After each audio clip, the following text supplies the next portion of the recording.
Chapter 5 The Secret of Health, Success, and Power. We all remember with what intense delight, as children, we listened to the never-tiring fairy tale. How eagerly we followed the fluctuating fortunes of the good boy or girl, ever protected in the hour of crisis from the evil machinations of the scheming witch, the cruel giant, or the wicked king. And our little hearts never faltered for the fate of the hero or heroine, nor did we doubt their ultimate triumph over all their enemies, for we knew that the fairies were infallible, and that they would never desert those who had consecrated themselves to the good and the true. And what unspeakable joy pulsated within us when the fairy queen, bringing all her magic to bear at the critical moment, scattered all the darkness and trouble, and granted them the complete satisfaction of all their hopes, and they were, happily ever after. With the accumulating years and an ever-increasing intimacy with the so-called realities of life, our beautiful fairy world became obliterated, and its wonderful inhabitants were relegated, in the archives of memory, to the shadowy and unreal. And we thought we were wise and strong in thus leaving forever the land of childish dreams. But as we re-become little children in the wondrous world of wisdom, we shall return again to the inspiring dreams of childhood, and find that they are, after all, realities. The fairy folk, so small and nearly always invisible, yet possessed of an all-conquering and magical power, who bestow upon the good, health, wealth, and happiness, along with all the gifts of nature in lavish profusion, start again into reality and become immortalized in the soul realm of him who, by growth in wisdom, has entered into a knowledge of the power of thought and the laws which govern the inner world of being. To him the fairies live again as thought people, thought messengers, thought powers working in harmony with the overruling good. And they who, day by day, endeavor to harmonize their hearts with the heart of the supreme good, do in reality acquire true health, wealth, and happiness. There is no protection to compare with goodness, and by goodness I do not mean a mere outward conformity to the rules of morality. I mean pure thought, noble aspiration, unselfish love, and freedom from vainglory. To dwell continually in good thoughts is to throw around oneself a psychic atmosphere of sweetness and power which leaves its impress upon all who come in contact with it. As the rising sun puts to rout the helpless shadows, so are all the impotent forces of evil put to flight by the searching rays of positive thought, which shine forth from a heart made strong in purity and faith. Where there is sterling faith and uncompromising purity, there is health, there is success, there is power. In such a one, disease, failure, and disaster can find no lodgment, for there is nothing on which they can feed. Even physical conditions are largely determined by mental states, and to this truth the scientific world is rapidly being drawn. The old, materialistic belief that a man is what his body makes him is rapidly passing away, and is being replaced by the inspiring belief that a man is superior to his body, and that his body is what he makes it by the power of thought. Men everywhere are ceasing to believe that a man is despairing because he is dyspeptic, and are coming to understand that he is dyspeptic because he is despairing. And in the near future, the fact that all disease has its origin in the mind will become common knowledge. There is no evil in the universe but has its root and origin in the mind, and sin, sickness, sorrow, and affliction do not, in reality, belong to the universal order, are not inherent in the nature of things, but are the direct outcome of our ignorance of the right relations of things. According to tradition, there once lived, in India, a school of philosophers who led a life of such absolute purity and simplicity that they commonly reached the age of 150 years, and to fall sick was looked upon by them as an unpardonable disgrace, for it was considered to indicate a violation of law. The sooner we realize and acknowledge that sickness, far from being the arbitrary visitation of an offended God, or the test of an unwise providence, is the result of our own error or sin, the sooner we shall enter upon the highway of health. Disease comes to those who attract it, to those whose minds and bodies are receptive to it, and flees from those whose strong, pure, and positive thought sphere generates healing and life-giving currents. If you are given to anger, worry, jealousy, greed, or any other inharmonious state of mind and expect perfect physical health, you are expecting the impossible, for you are continually sowing the seeds of disease in your mind. Such conditions of mind are carefully shunned by the wise man, for he knows them to be far more dangerous than a bad drain or an infected house. If you would be free from all physical aches and pains, and would enjoy perfect physical harmony, then put your mind in order and harmonize your thoughts. Think joyful thoughts, think loving thoughts. Let the elixir of goodwill course through your veins, and you'll need no other medicine. Put away your jealousies, your suspicions, your worries, your hatreds, your selfish indulgences, and you'll put away your dyspepsia, your biliousness, your nervousness and aching joints. If you will persist in clinging to these debilitating and demoralizing habits of mind, then do not complain when your body is laid low with sickness.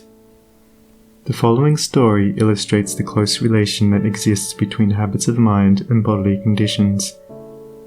A certain man was afflicted with a painful disease, and he tried one physician after another, but all to no purpose. He then visited towns which were famous for their curative waters, and after having bathed in them all, his disease was more painful than ever. One night he dreamed that a presence came to him and said, "Brother, hast thou tried all means of cure?" And he replied, "I have tried all." "Nay," said the presence, "come with me, and I will show thee a healing bath which has escaped thy notice." The afflicted man followed, and the presence led him to a clear pool of water, and said, "Plunge thyself in this water, and thou shalt surely recover," and thereupon vanished. The man plunged into the water, and on coming out, lo! his disease had left him, and at the same moment he saw written above the pool the word, "Renounce." Upon waking, the full meaning of his dream flashed across his mind, and looking within he discovered that he had, all along, been a victim to a sinful indulgence, and he vowed that he would renounce it forever. He carried out his vow, and from that day his affliction began to leave him, and in a short time he was completely restored to health. Many people complain that they have broken down through overwork. In the majority of such cases, the breakdown is more frequently the result of foolishly wasted energy. If you would secure health, you must learn to work without friction. To become anxious or excited, or to worry over needless details, is to invite a breakdown. Work, whether of brain or body, is beneficial and health-giving, and the man who can work with a steady and calm persistency, freed from all anxiety and worry, and with his mind utterly oblivious to all but the work he has in hand, will not only accomplish far more than the man who is always hurried and anxious, but he will retain his health, a boon which the other quickly forfeits.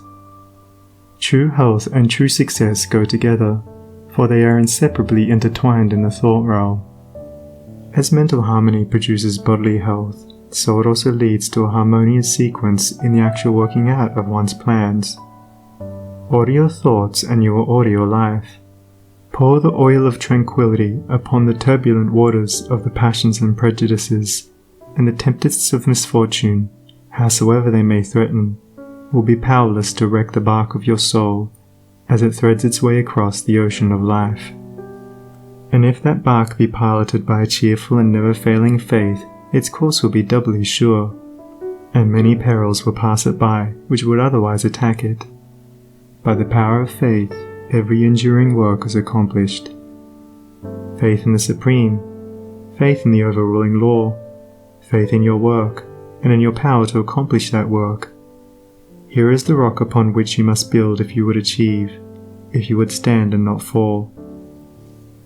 To follow, under all circumstances, the highest promptings within you, to be always true to the divine self, to rely upon the inward light, the inward voice, and to pursue your purpose with a fearless and restful heart, believing that the future will yield unto you the meat of every thought and effort, knowing that the laws of the universe can never fail, and that your own will come back to you with mathematical exactitude. This is faith, and the living of faith. By the power of such a faith, the dark waters of uncertainty are divided, every mountain of difficulty crumbles away, and the believing soul passes on unharmed. Strive, O reader, to acquire, above everything, the priceless possession of this dauntless faith, for it is the talisman of happiness, of success, of peace, of power, of all that makes life great and superior to suffering.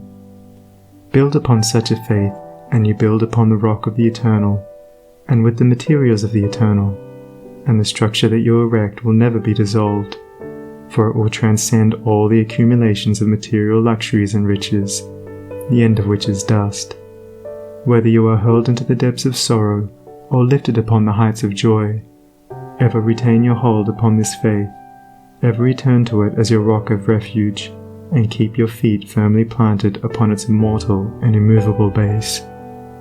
Centered in such a faith, you will become possessed of such a spiritual strength as will shatter, like so many toys of glass, all the forces of evil that are hurled against you, and you will achieve a success such as the mere striver after worldly gain can never know or even dream of. If ye have faith, and doubt not, ye shall not only do this, but if ye shall say unto this mountain, Be thou removed, and be thou cast into the sea, it shall be done. There are those today, men and women tabernacled in flesh and blood, who have realized this faith, who live in it and by it day by day, and who, having put it to the utmost test, have entered into the possession of its glory and peace. Such have sent out the word of command, and the mountains of sorrow and disappointment, of mental weariness and physical pain have passed from them, and have been cast into the sea of oblivion. If you will become possessed of this faith, you will not need to trouble about your success or failure, and success will come. You will not need to become anxious about results, but will work joyfully and peacefully, knowing that right thoughts and right efforts will inevitably bring about right results. I know a lady who has entered into many blissful satisfactions, and recently a friend remarked to her, "Oh, how fortunate you are. You only have to wish for a thing, and it comes to you." And it did, indeed, appear so on the surface, but in reality all the blessedness that has entered into this woman's life is the direct outcome of the inward state of blessedness which she has, throughout life, been cultivating and training toward perfection. Mere wishing brings nothing but disappointment. It is living that tells. The foolish wish and grumble, the wise work and wait. And this woman had worked without and within, but especially within upon heart and soul, and with the invisible hands of the Spirit she had built up, with the precious stones of faith, hope, joy, devotion and love, a fair temple of light, whose glorifying radiance was ever round about her.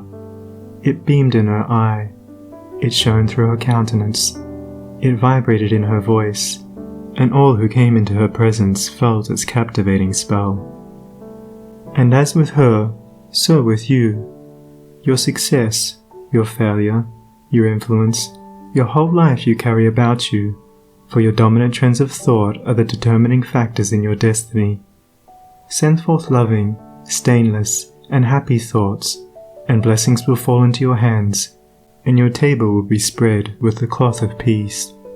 Send forth hateful, impure, and unhappy thoughts, and curses will rain down upon you, and fear and unrest will wait upon your pillow. You are the unconditional maker of your fate, be that fate what it may. Every moment you are sending forth from you the influences which make or mar your life. Let your heart grow large and loving and unselfish, and great and lasting will be your influence and success, even though you make little money. Confine it within the narrow limits of self-interest, and even though you become a millionaire, your influence and success at the final reckoning will be found to be utterly insignificant. Cultivate, then, this pure and unselfish spirit, and combine with purity and faith, singleness of purpose, and you are evolving from within the elements, not only of abounding health and enduring success, but of greatness and power. If your present position is distasteful to you, and your heart is not in your work, nevertheless perform your duties with scrupulous diligence, and whilst resting your mind in the idea that the better position and greater opportunities are waiting for you, ever keep an active mental outlook for budding possibilities, so that when the critical moment arrives and the new channel presents itself, you will step into it with your mind fully prepared for the undertaking, and with that intelligence and foresight which is born of mental discipline. Whatever your task may be, concentrate your whole mind upon it. Throw into it all the energy of which you are capable. The faultless completion of small tasks leads inevitably to larger tasks. See to it that you rise by steadily climbing, and you will never fall. And herein lies the secret of true power. Learn, by constant practice, how to husband your resources, and to concentrate them, at any moment, upon a given point. The foolish waste all their mental and spiritual energy in frivolity, foolish chatter, or selfish argument, not to mention wasteful physical excesses. If you would acquire overcoming power, you must cultivate poise and passivity. You must be able to stand alone. All power is associated with immovability. The mountain, the massive rock, the storm-tried oak, all speak to us of power, because of their combined solitary grandeur and defiant fixity, while the shifting sand, the yielding twig, and the waving reed speak to us of weakness, because they are movable and non-resistant, and are utterly useless when detached from their fellows. He is the man of power who, when all of his fellows are swayed by some emotion or passion, remains calm and unmoved. He only is fitted to command and control who has succeeded in commanding and controlling himself. The hysterical, the fearful, the thoughtless and frivolous, let such seek company, or they will fall for lack of support. But the calm, the fearless, the thoughtful, and let such seek the solitude of the forest, the desert, and the mountain top, and to their power more power will be added, and they will more and more successfully stem the psychic currents and whirlpools which engulf mankind. Passion is not power, it is the abuse of power, the dispersion of power. Passion is like a furious storm which beats fiercely and wildly upon the embattled rock, whilst power is like the rock itself, which remains silent and unmoved through it all. That was a manifestation of true power when Martin Luther, wearied with the persuasions of his fearful friends, who were doubtful as to his safety should he go to Worms, replied, "If there were as many devils in Worms as there are tiles on the housetops, I would go." And when Benjamin Disraeli broke down in his first parliamentary speech, and brought upon himself the derision of the House, that was an exhibition of germinal power when he exclaimed, "The day will come when you will consider it an honour to listen to me." When that young man, whom I knew, passing through continual reverses and misfortunes, was mocked by his friends and told to desist from further effort, and he replied, "The time is not far distant when you will marvel at my good fortune and success," he showed that he was possessed of that silent and irresistible power which is taking him over innumerable difficulties, and crowned his life with success. If you have not this power, you may acquire it by practice, and the beginning of power is likewise the beginning of wisdom. You must commence by overcoming those purposeless trivialities to which you have hitherto been a willing victim. Boisterous and uncontrolled laughter, slander and idle talk, and joking merely to raise a laugh, all these must be put on one side as so much waste of valuable energy. St. Paul never showed his wonderful insight into the hidden laws of human progress to greater advantage than when he warned the Ephesians against foolish talking and jesting which is not convenient. For to dwell habitually in such practices is to destroy all spiritual power and life. As you succeed in rendering yourself impervious to such mental dissipations, you will begin to understand what true power is, and you will then commence to grapple with the more powerful desires and appetites which hold your soul in bondage, and bar the way to power, and your further progress will then be made clear. Above all, be of single aim. Have a legitimate and useful purpose, and devote yourself unreservedly to it. Let nothing draw you aside. Remember that the double-minded man is unstable in all his ways. Be eager to learn but slow to beg. Have a thorough understanding of your work, and let it be your own. And as you proceed, ever following the inward guide, the infallible voice, you will pass on from victory to victory, and will rise step by step to higher resting places, and your ever-broadening outlook will gradually reveal to you the essential beauty and purpose of life. Self-purified, health will be yours. Faith protected, success will be yours. Self-governed, power will be yours. And all that you do will prosper, for, ceasing to be a disjointed unit, self-enslaved, you will be in harmony with the great law, working no longer against, but with, the universal life, the eternal good. And what health you gain, it will remain with you. What success you achieve will be beyond all human computation, and will never pass away. And what influence and power you wield will continue to increase throughout the ages, for it will be a part of that unchangeable principle which supports the universe. This, then, is the secret of health, a pure heart and a well-ordered mind. This is the secret of success, an unfaltering faith and a wisely directed purpose, and to rein in, with unfaltering will, the dark steed of desire. This is the secret of power. All ways are waiting my feet to tread, the light and dark, the living and the dead, the broad and narrow way, the high and low, the good and bad, and with quick step or slow, I now may enter any way I will, and find, by walking, which is good, which ill. And all good things my wandering feet await, if I but come, with vow inviolate, unto the narrow, high and holy way of heart-born purity, and therein stay. Walking, secure from him who taunts and scorns, to flowery meads across the path of thorns. And I may stand where health, success, and power await my coming, if, each fleeting hour, I cling to love and patience, and abide with stainlessness, and never step aside from high integrity. So shall I see at last the land of immortality.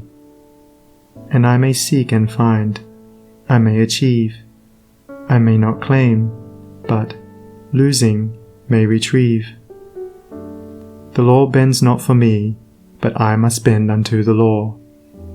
If I would reach the end of my afflictions, if I would restore my soul to light and life, and weep no more.